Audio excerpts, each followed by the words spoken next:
I guess start with the occasion of the day, which is this project, and Yeah.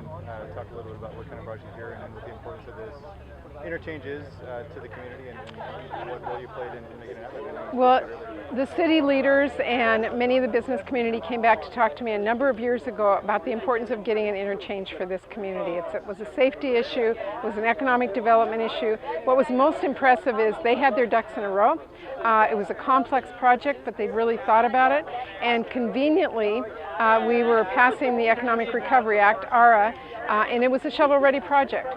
So I worked with them in the administration, and we were able to get money, part of the money through the ARA funds, and then through earmarks that we helped get this done. And it is so exciting today to come and see an idea that was on a piece of paper become a huge economic driver for this region. I would be remiss to not ask you about the CRC.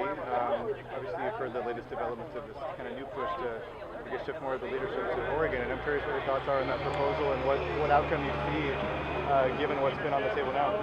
Well, you can't change the fact that this was a World War I era bridge that has to be replaced.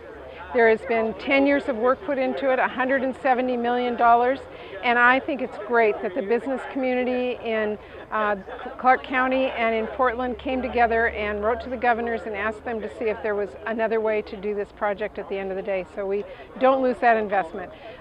This is really a critical infrastructure project for the state. I've been behind it for a very long time because just like today with this project, when you invest in your infrastructure, you help bring jobs and create a strong economy for the future, which is really what we're all responsible for doing.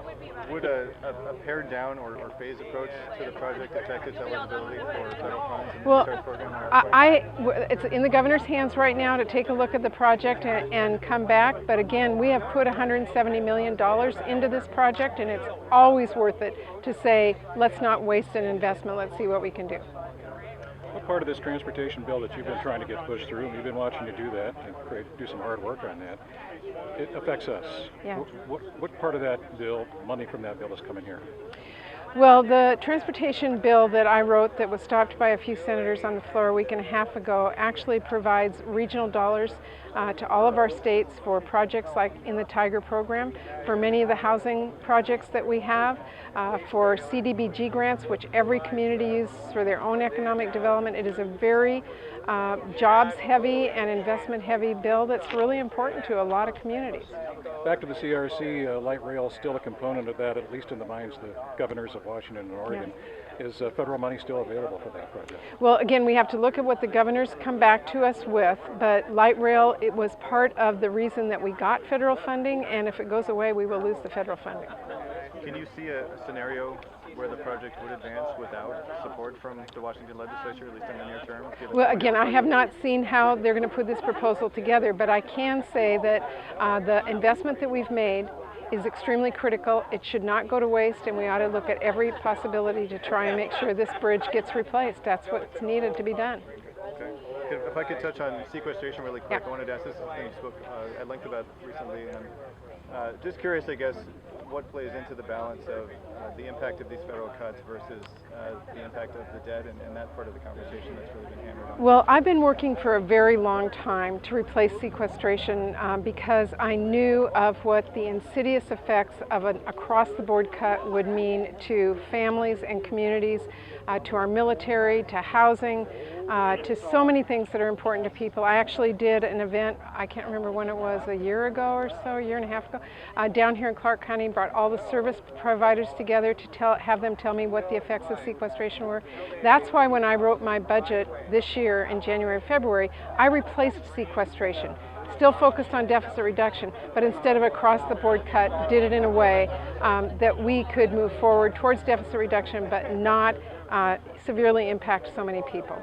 So I am working hard now to replace sequestration because it has implications across the board. I was up at Fred Hutchinson Research Center a few weeks ago talking to some of our top cancer scientists who are working on NIH grants who've now been cut because of sequester. They're taking their cutting edge research to other countries today.